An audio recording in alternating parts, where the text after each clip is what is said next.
Hi, everybody. Welcome to Conversation with Calvin, We the Species. It's chronologically, it's late in October. It's not quite Halloween yet, but it's late in October. And what an interesting interview that we are going to do now with Justin Louis-Jean from Canada. And I just had to, when we just spent an hour chatting, getting acquainted and chatting. I wasn't even sure how we met. You know, there's so many input things running through my head, and I couldn't remember where we met, but we had met, you know, online, and instant chemistry, and there's a lot of commonality, although we're about as far apart as age as you can get on planet Earth. Yeah. Justin is a young guy, Gen Z. He's absolutely Gen Z, and I'm I forget what they call me. I'm looking at my little chart. They call me the silent. You know, they have Gen Z, Millennial, X. I'm called the silent. You're not even boomer. Well, I was a boomer. I was a baby boomer, but I've actually, not according to my chart over there, I've passed boom by. I'm now what they call the silent, and I resent that because I'm not silent. I mean, you're talking. Clearly, you're not. Yeah, I'm not silent, but that's what my category is, silent. But this is and so the official title with Justin is Justin Louis-Jean, Gen Z author. He's the author, and we're going to talk about this because I'm fascinated by this. And again, he's 22 years old here. You know, we're not talking about 40 or 50, but his first book, and there's going to be others to come. We'll talk about that. It's called Academic Revolution. We're going to talk all about that. And we're going to talk about sports psychology. We're going to talk about film. We're going to talk about a bunch of different things, AI, climate change. I want to tap in. That's my, I'm babysitting for my grand dog. So if you hear her barking out there, that this is a family show. So anyway, I've said my wonderful monologue, and how about Justin, you doing a little intro, a little bio, a little background, and then we'll jump into stuff. So take it away. Perfect. So hey everyone, my name is Justin Louis-Jean. I am a host of my own podcast. Actually, it is called Justin Words. You could find it on every major streaming platform. And it's funny that Calvin set me up this way because that's exactly how I do my own podcast. I do my intro and I give it to the guests to introduce themselves. So I'll do the same. As I said, my name, I am an author of the award-winning book Academic Revolution that I co-wrote with my friend Pierce Mortensen. And I am 22. I graduated college about 2 years ago, actually, in social work. I now work in foster care, and as far as it goes, I'm enjoying it. I'm enjoying how I could link, you know, behavior with kids and adults and just across the board. It's amazing. And yeah, that is me. Wonderful. I'm sitting here. We spent an hour.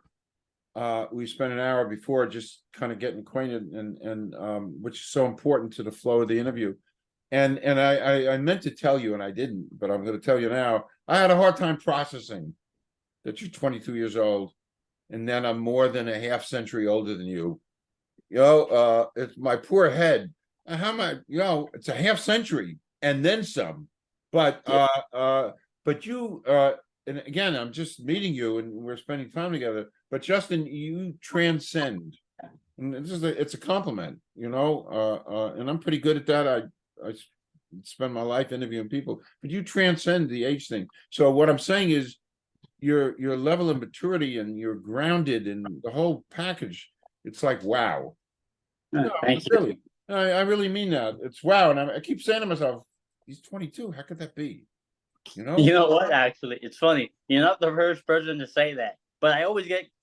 I always laugh when people do that. Though I remember I was talking on the phone with actually not someone.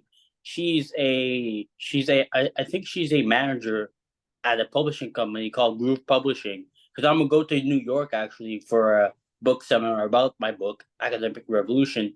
And so when I was telling her my age, because money was a big like, I was very hesitant about spending a lot of money, and she wasn't sure why.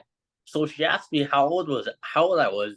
I said I was 22. She's like, you're young, so you don't want to spend that much money. I was like, well, yeah, I don't want to go broke. Right. If I have my whole life to live, I don't want to go broke. You know what I mean?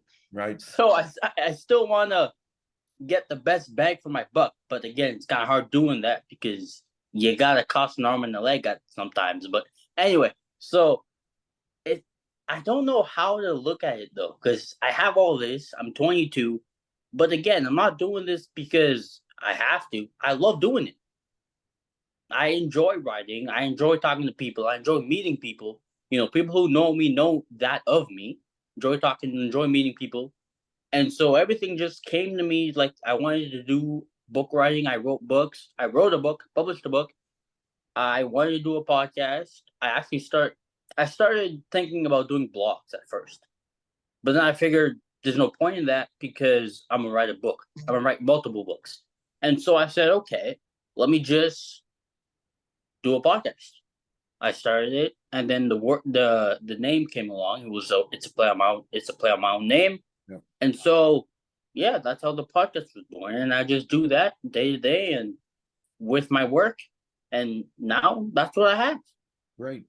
Great. So I want to go back because I taught at Rutgers. I mentioned that to you. I taught at Rutgers right before the pandemic, and then when the pandemic hit, I was mentoring students, through Zoom. But what was it like being in college? Whether it was you were in college during a pandemic. What was it like? Yeah. Okay. So back to the book that I wrote. I do mention it, and I do mention my experience in my book. It first of all, it greatly demotivated me. However, at least I figured it gave me something to do. Because believe it or not, during the pandemic, everyone was on their laptops, whether it was watching videos, attending classes, watching TV, whatever.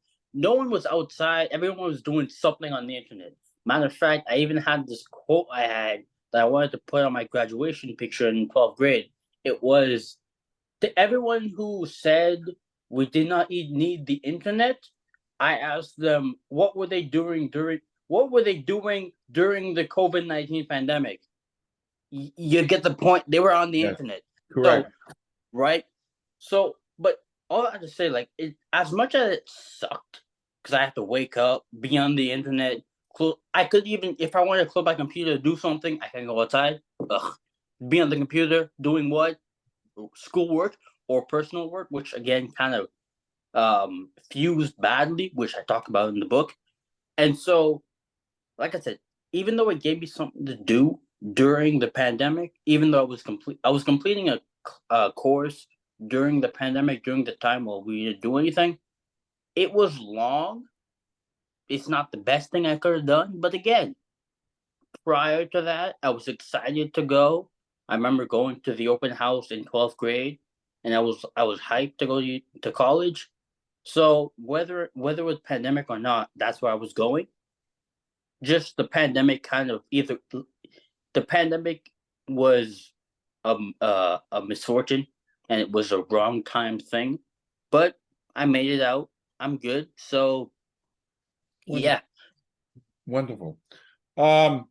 Let's talk about everything about academic revolution, how this came about, what were you trying to accomplish, talk about the award you won for this.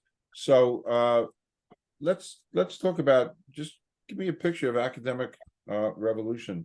So yeah, back in ninth grade, when I went to high school, when I first started high school, it was a school focused in arts. So I told myself, well, I wanted to get into the focused writing because I always had a passion for writing. I wanted to actually go to school where I could use that and utilize it. However, I got rejected. I didn't really I didn't make it in. So I said, okay, let me just focus on going to school. And because of the pandemic, we all know how that turned out. So along the lines of me just going to school, I met my friend Pierce, who later became my co-author, and we were talking about our aspirations, hopes, and dreams later down the line. And we both came to the conclusion that we wanted to write a book. I knew I wanted to venture in psychology because I always had a passion for that. And he wanted to venture in, I think it was fantasy, Lord of the Rings type. If anyone who saw Lord of the Rings, that's something that Pierce wanted to do. So that character development, plot development, all that. So while I was writing my book that later became an award-winning book, Academic Revolution, he was working on his fantasy novel. So when I finished my first draft, and he later came to me and he realized how complicated it was because he made it so complicated. And I told him, well, Pierce, I have a book ready. I have a draft ready to be reviewed. Do you want to review it? Do you want to be the unofficial editor? And he's like, sure. So we embarked on the journey together. He began to look at it, like it, relate to it. And since we were both in high school, he was able to give another perspective that I didn't think about. You know, there's this whole applied and academic thing in high school. I was in applied learning since I have a learning disability, and he was in more advanced type learning. So we were able to even fuse that together to give a whole perspective on the book. And so while he was doing that, he was giving more input on it, and slowly but surely, we molded the book from a single project to a co-authorship. And then we both decided. Actually, he asked me the question, "What about the co-authorship?" And I said, "Well, let's just put both the names on the title because we both worked on it." And as I said before, I started the book, but we finished it. Wow. Wow. Um, is there a mission, by the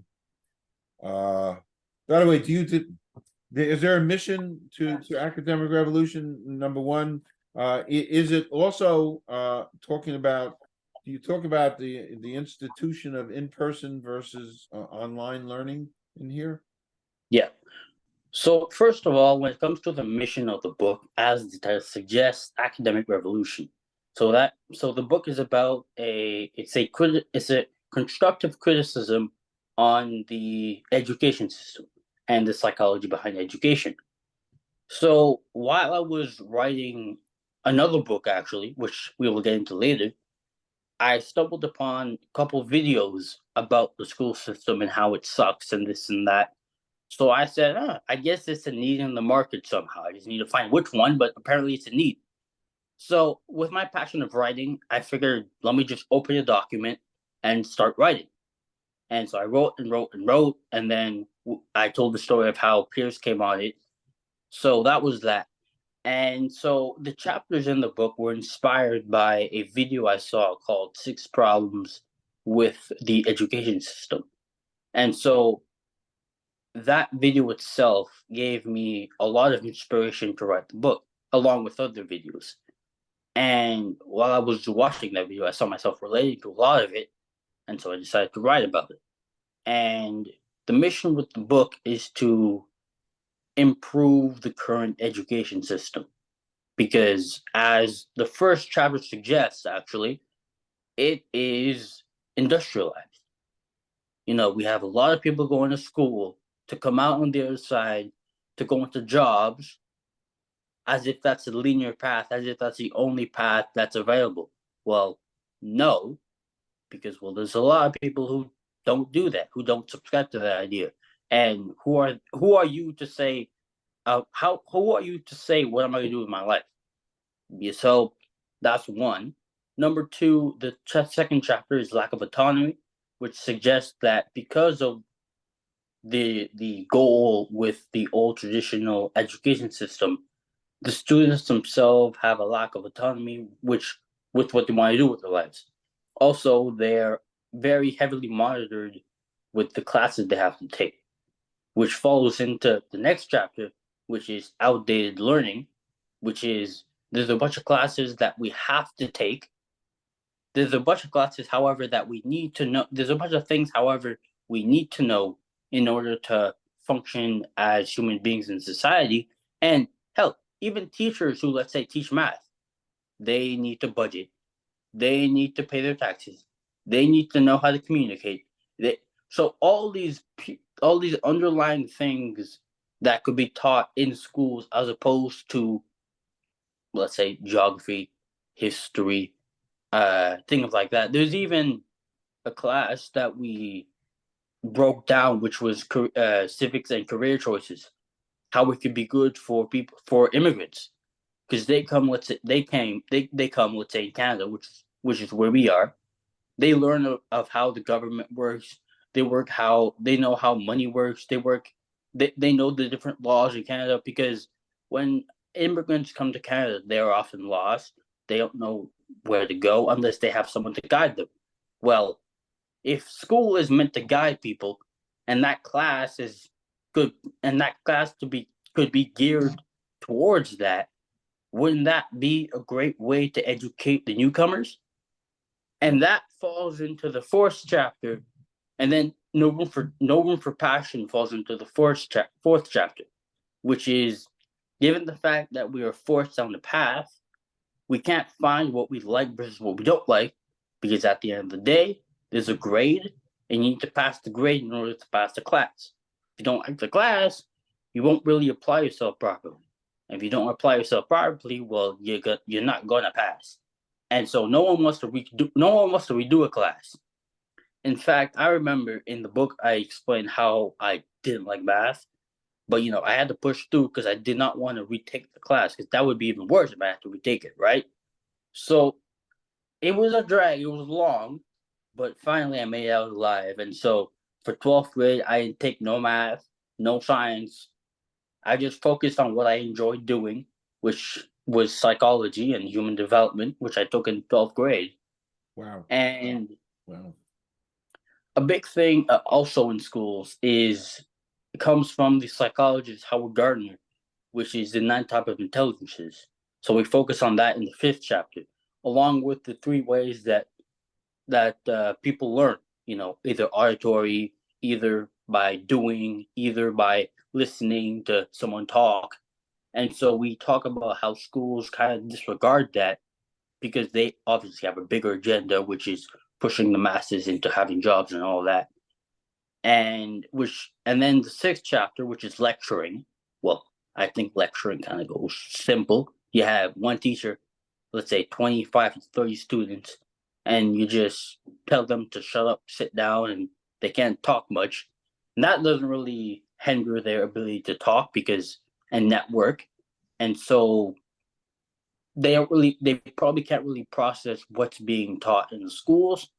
And back to the 5th chapter, for those who understand in other ways, they're kind of left aside. They kind of fall in the cracks because they can't really understand at the same pace. But it doesn't mean that they're less smart. It's just because they need different tools. In the words of Albert Einstein, who said, who said, if you judge a fish by their ability to climb a tree, they'll spend their whole life thinking they're stupid. But again, they just need the right tools. Wow. Was that great? And so last chapter, which is chapter 7, which is the pandemic, which is a recent chapter, which actually Pierce brought to my attention. We talk about how the pandemic kind of screwed everyone's life up, not just people in schools, people looking for jobs, people with kids because they couldn't send their kids to school, nor daycare and all that. That was all closed down. So we talk about how the pandemic kind of shifted everyone's life. But if we focus on school, it focuses on how we have to shift from in-person learning to online learning, which we still had to adapt, but it was hard. And then that's where I talk about my college experience, because that was online. And so, yeah. Wow. I don't want to oversimplify for sure your work And all I wanted to make an interesting comment about education and the academic revolution, your book and all this. Every Christmas I watch this movie, A Christmas Carol. And watch where I go with this. I'm gonna segue to how important this is. And it was written by Charles Dickens in 1843. And I love the version with Alastair Sim. And I watch it every Christmas Eve around midnight, and it's black and white and it's haunting. But there's a scene in it with Scrooge comes up with the ghost of Christmas present, and they're talking in the street and it's snowing, and the ghost of Christmas present opens up his robe, and on the bottom of his by his feet there's two children. One is a little boy, and the spirit says this boy represents ignorance, and the other is a little girl, and she represents want, and the spirit says beware of them both, ignorance and want, but most of all beware of the little boy, ignorance. So that was 1843, and I wanted to write an essay about this because as I look, not a hell of a lot has changed since 1843. We need to concentrate on ignorance and on education because it is so important. That's what in part drew me, when I saw your thing online. Just and so it kind of fuels me. Anyway, I had to say that because it's a justification of your work, of your academic work. Education, we cannot overemphasize it enough how important it is for us as a species. Anyway, that's my as I like saying in my book, school is a part of life, not the other way around. Education remains what one has learned. Even Albert Einstein said, education is what remains after one has forgotten what has one learned in school. But yeah. Right. Yeah. So you have a goal. I'd love to hear a little bit more of this goal. You want to write 5 more books. Talk about that. So this one is written and published. So that's one in the books, if you get the joke. Yeah. And so I have 4 more that I want to do. Second one is called sports psychology. I don't know if y'all could see in the title, Academic Revolution, Sports Psychology. That's 2 titles right there. Right. So sports psychology talks about it. It honestly it also segues into academic revolution in a way, because even though I do talk about how academics is important and all that, but there's one thing that we do undermine a lot, and that is the importance of physical activity and how much we can learn through sports in general. Matter of fact, I remember I love soccer. And so I remember each year I joined the soccer team at my high school. And without fail, each teacher would say, we can't take whoever tries out for the team.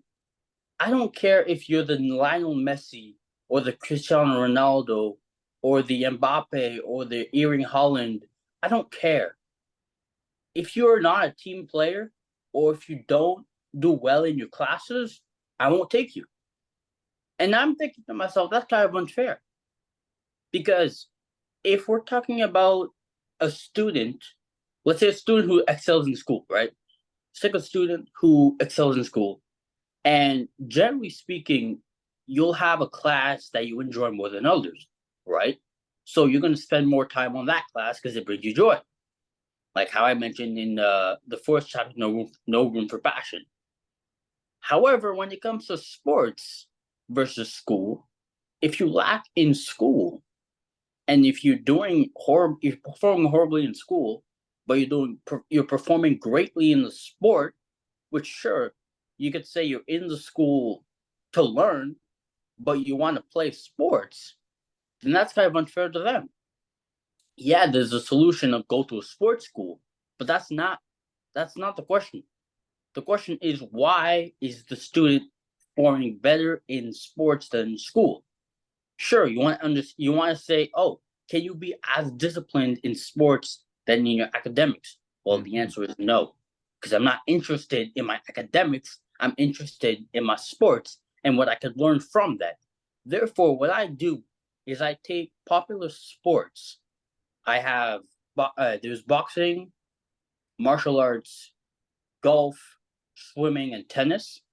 That's 5 individual sports. And I have soccer, basketball, hockey, American football, and American football. So 4 team sports.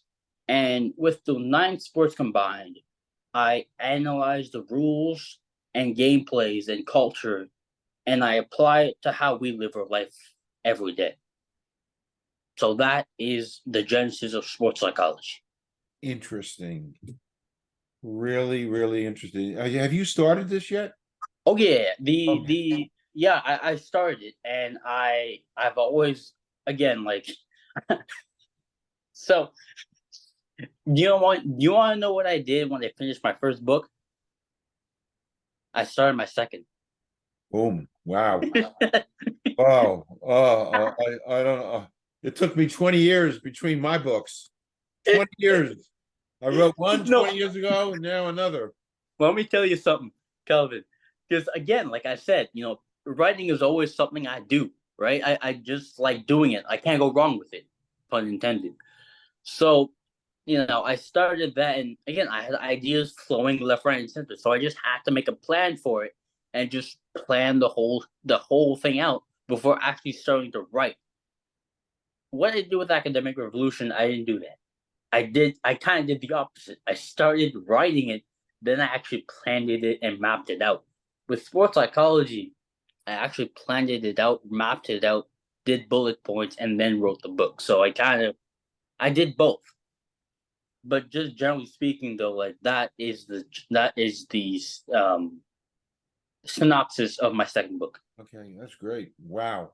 So you're going to come back and we'll talk about sports psychology when you just keep coming back as you bang these books out. And I'm fascinated. Listen, my my relationship with my son, the great relationship I have with my son was born out of us going to our first Rutgers football game 28 years ago. I wanted a way to bond. My son was not an athlete per se, so I wanted a way to bond with my son. I was an athlete. I was a basketball player. And he played a little soccer and stuff that you do in suburbia. But so I chose football, Rutgers football.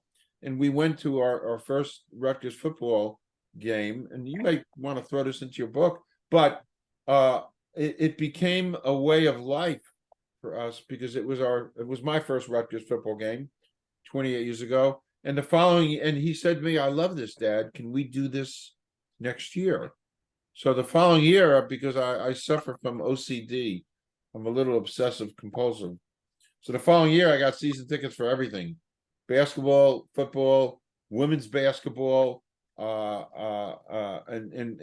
wrestling. I mean, but it became so we traveled when Rutgers played in the bowl game. We traveled all over the country. Went to Montreal or Toronto once. The point being, it was a bonding experience. And if I would have had a daughter, it would have been the same thing. I would have taken my daughter to all this stuff. But sport was just a great way for me to be a better parent. Well, yeah, I mean, they say it's funny because they say how teachers and all that say how they want you to have a good life, successful, good with money and all that. But let's be honest, someone who works as a doctor can make as much money as someone who's a professional athlete. They just live 2 separate lives.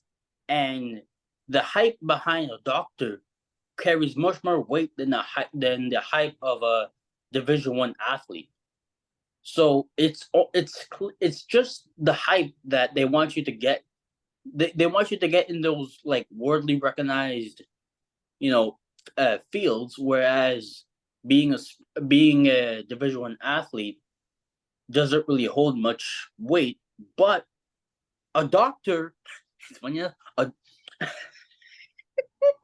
I can't believe I'm actually making this link right now. Okay, So, just go with it. in the podcast episode I made with a woman called Angie, she talked about resilience, and she mentioned to me that she has a doctor who prescribes her with medication, but off record the doctor tells her do physical activity. So even the doctor is preaching to their patients not to rely on my medication, do physical activity as well. So you're telling me a doctor who went to medical school for X amount of years is just telling you to do physical activity? Anyone could do physical activity. They don't need to become a professional athlete to do that. Right. Walking is great. My mom walks almost every day. She calls herself an athlete at times to times. So, everyone could do that. Everyone could jog. Anyone could do physical activity. It's not something that we have to undermine. And we all know that it's something that improves our health and improves our well-being and improves all that. It gets us into communities, which is something I explain in my sports psychology book through the sport of boxing, martial arts, golf, actually probably every sport in general. It just brings you a sense of community, brings you a sense of belonging, and you're going for the same mission. So it just amplifies yourself 10 times more. But yeah. Yeah. Really interesting. Interesting. I mean, my whole life, it's just improved. By the way, you said exercise. I'm functioning at such a high level at my age, and it's because I exercise, and I have exercised tremendously for the last 25 years. Weight stretching, the thing. So this thing up here functions really well because of exercise, and I'm convinced of that. Diet helps, exercise. So the body needs it. So important. And it allows me to function at my level. Anyway, let's just head, let's just head into some lighter subjects. Sure. I have a favorite question I want to ask, and you don't necessarily have to answer it, but it's one of my favorite questions to ask. And here it goes. Excluding family or friends, somebody living or dead you'd like to spend the day with. Oof. Living or dead? Yeah, it's a cute Okay. question. I like it. It's provocative. You know what? I like that question. And I mean, I don't weigh a lot, so I'm already light. But I'm gonna take a heavy weight to it. I don't know if you see what I did there. Sure. It's a wordplay. But so I remember talking to my ex-girlfriend about this, about going back in time and reviving people. And I remember telling her that if we did that, depending how long they've been dead, they probably have been more traumatized because of how the world has changed. Right? So I don't know, live dead or alive. I mean, I personally would like to have a dinner with Jay Shetty, because he is someone that I look up to a lot in terms of what I do. I'd say my parents, but I already have dinner with them. So I love my parents, and so that's already people who are alive that I look up to and I have dinner with. Okay. So that's off the cards. Another person I would like to have dinner with. Um, hmm, not much actually, to be honest with you. That's fine. I'd Well, say that's I'd say fine. Jay Shetty would be one of them. That's fine. That's good. That's just a cute little question. Okay, moving on. Uh, you had in your profile, I had read this, and it's one of the things that there's a bunch of things that intrigued me about you, but your like of film. Mm. I'm an old movie person. I wrote my first novel because I watched the movie Casablanca. That's a long story. It's a whole chapter in my novel. Oh, by the way, I just throw this up. My second novel just got put on Amazon 4 days ago. There's a Tortoise in My Hair, Journey to Spirit. This whole novel is filled with references to movies because I love movies. So talk a little bit about your affectation. You like old. What are some of the movies you like and actors and I have a pretty long list of movies on my phone that I would say that I would watch. I've watched once, and I definitely would watch them again. okay. Not necessarily for the plot, but because of the lessons I could take out of them. Since I said I like psychology, right? When I watch a movie, I don't necessarily watch it to waste time. Let's say a movie. Actually, you know what? Here's the story. So I wanted to watch a movie. I forget what the name was, but I noted it down in my phone, and I said, okay, it's an hour. It was around 10 o'clock, and so I kid you not, Calvin. I finished the movie. It was 12:45 a.m. Wow. It's an hour, but I spent an hour just pausing, reflecting, Wow. analyzing, and then playing back again, pausing, analyzing, reflecting all the way for 2 hours and 45 minutes. So essentially, I wasted 2 hours and 45 minutes on a movie that it was just an hour. Wow. But that's just to show how much you could gain from movies if you just look at it. Right. They say that they say you not believe what you see on TV because half of it is fake. True, fair enough. But when you look at kids' movies, let's say you're an adult watching a child movie. Let's say I don't know. Let's say The Backyardigans is something I remember I used to watch when I was a kid, and so they would always expect the unexpected. Going back to the book I published about academic revolution, ain't nobody predicted the pandemic. Yet there's 2, 3 books that have the same title as mine, but I'm sure none of them talk about the pandemic because, well, that's something we did not expect. No one expected the pandemic. No one really did. No one So, did. we always have to expect the unexpected. And when it comes to movies in general, I feel like books, we could learn a lot from them. I'm not telling people to analyze them for an hour and 45 minutes like me, but there are movies or documentaries that we could learn a lot from. I don't have any on the top of my head, Okay. but That's okay. to each their own genre again.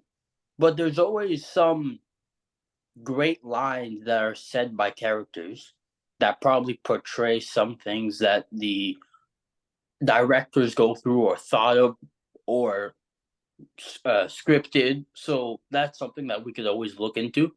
But again, there are some genres that are meant for certain things. But I think at the core, there's always something to be learned from them. Okay. Okay. Hey, during the pandemic, I spent days and weeks and months and years watching not old, but documentaries.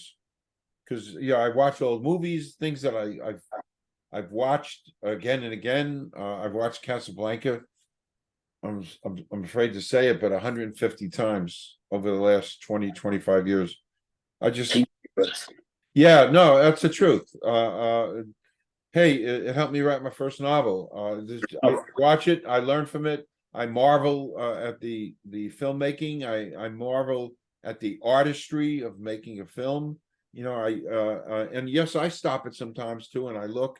But that's me. Documentaries. I spend a lot of time with documentaries because I want to learn about World War II. I want to learn about Vietnam. I want to learn civil rights. Real quick, Calvin, if you want to learn about Vietnam, and if any of you want to learn about Vietnam, yeah, you could go research about it. But I had a veteran who fought in the Vietnam War actually, Wow. who gives a real in depth version of how the war started, ended, and turned out to have the U.S. in a stalemate. So if anyone you want to check it out, it's called Just Inside the Mind of a Veteran with Robin. It's on my podcast. Okay, that's great. And I mean, just reminding everybody, podcast is Just Inwards, which is a great play on words. Just to remind everybody, I just wrote that down because I came through the Vietnam period and I lived through it, and I write about it in my novel how I, as a Gen Zer back then, had to deal with that war or any war for that fact. So as we kind of wind down, I always like to ask these. You have some quick thoughts about climate change? So I like the heat, even though I don't like conflict. I can take the heat. Okay. But I'm just saying that, like, I don't necessarily like cold. I'm not saying that climate change is good, because obviously you need the period, you need summer, you need fall, winter. It all works in a cycle for a reason, right? It helps the environment, it helps things grow. You got the spring, everything springs into action. Summer, everything is nice. Then during autumn, everything falls down, and in winter, everything shuts down. And then when the snow melts, it waters the grass into spring again, and so on and so forth. So when things get too hot or too cold, it obviously screws up with the environment, and then you get either big snowstorms, big ice storms, big rainstorms, tornadoes, earthquakes, dry periods, wet periods. So it really plays with the unbalance of everything, which is a great reason probably why the world is falling apart, and probably why a lot of people like writing about the end of the world. So my thoughts on it, well, it helps the environment. Global warming doesn't help the environment. Climate change doesn't help the environment. But as a joke, I prefer summer over winter. So longer summers for me are great. Okay, me too. No, it's funny. I joke. I live about 20 miles from the Atlantic, and I joke that in another 30 years, I'm going to have beachfront property. Only for about 2 weeks, and then my house will get washed away. Fair enough. But for 2 weeks, I'm going to be really rich because I have beachfront property. And then, you might be able to take a couple pictures for Instagram. Yep, gone, and then gone. And so, last thing to ask you, Justin. We talked about it a little bit. Your feelings on artificial intelligence. That's my last question. Okay, I think it's a good thing. I mean, it depends. I think, especially in my day and age, me wanting to come up as a content creator, having to decipher what's real, what's fake is hard, especially when it comes to AI. You don't know what's written by who wrote it, who said it. Hell, there's even those deep fake videos.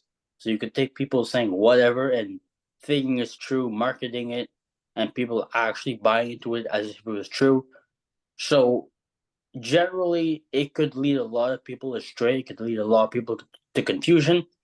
And Calvin, this is a fact I remember in my college course I took about elderly folks, and that is they tend to fall for scams because of the fact that they're lonely. They don't have much people to talk to. It's possible that their kids left the house. They have grandkids now. Maybe spouse have died, so they're alone in their house. That's if they're in their house, or they're in a group home, elderly group home, and they don't receive much people to visit because other people have their lives too. So when it comes to, let's say, a scammer or someone knocking at their door to sell something, you're like, oh, finally, company, I could talk to them. Then they end up saying the whole life story, and then that's where they get caught in the whole scam, and well, they get scammed out of a lot of money. So that is the horrible side of it. That's how bad it can get. However, though, it can help a lot of I think it can help a lot of students who suffer from sleeping disorders, because you'll have, let's say, Chat GPT and all those things, who could write full articles for you and who could do searching for you. Yes, people will say that it's cheating, but two things. One, let's not say that people weren't doing that during the pandemic, during online classes. I remember they stopped the exams because of it. They weren't allowed to change the grades. And so I remember, like, my teacher was saying, if you're going to use the internet, cite the source properly. So we can't deny that it's a tool at our advantage, Right. if you let to use it that way. And so people who suffer from insomnia, let's say, you have ChatGPT probably doing 80% of your work. You could sleep, at least try to. You could try to get a rest. You could try to close your eyes. You could try to do things that you or else wouldn't be able to do if you're up all night at 3 a.m. reading through 100 pages of, I don't know, molecular biology, or you know what I mean. So it could be helpful as Yep. much as it could be destructive. It Right. could be helpful Good. if you use it that way. And I agree with you completely. I always love to poll Gen Zs because it's your world. You're going to inherit this world. I use it more than I ever did. I mean, the last few months I've been using it for a lot of different things. It creates some pictures for me when I want to. I said, draw me a picture of AI and cybersecurity, and it spits out 4 pictures for me. It's what I wanted. So and I cheated a little bit. I had to write an article for I had to write a medical article, and I cheated. I'm saying this on air. I'm saying this to you. I cheated, and I said to AI, write an article about this, blah blah, and it spit it out in 4 seconds, and then it was a short article, like 5 paragraphs, but I wrote the opening paragraph myself, and I was done. And Exactly. I loved it. It was great. I have a great article that I wrote. AI helped. So be it. Yeah. You know what? People do it. So Yep. it's So the name be of the it. game. And it's great. So we have finished this interview, and this was great, and I'm so glad the universe brought us together, and we've done this. So I'm officially welcoming you to come back in any shape, way, or form. Certainly when sports psychology comes along. I just loved our time together. So you can come back anytime.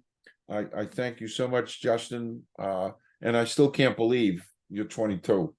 I'm having a hard time. I'm still having a hard time, but that's great. So you'll come back. I'm going to stop the recording now, and don't leave. We'll just do a quick wrap. So, any parting comments you want to make? I just want to encourage everybody to go look at the stuff I have. I really think that they'll be informative for everyone. I also want to thank you, Calvin, Calvin Klein is when it's funny, when I saw your name, I was thinking of the company Calvin Klein. Yeah, I know. I was almost gonna make a joke of like, an underwear company has sponsored me to be on their podcast. So You could. By the way, there's a bit of synchronicity to that. My name is Calvin Barry Schwartz.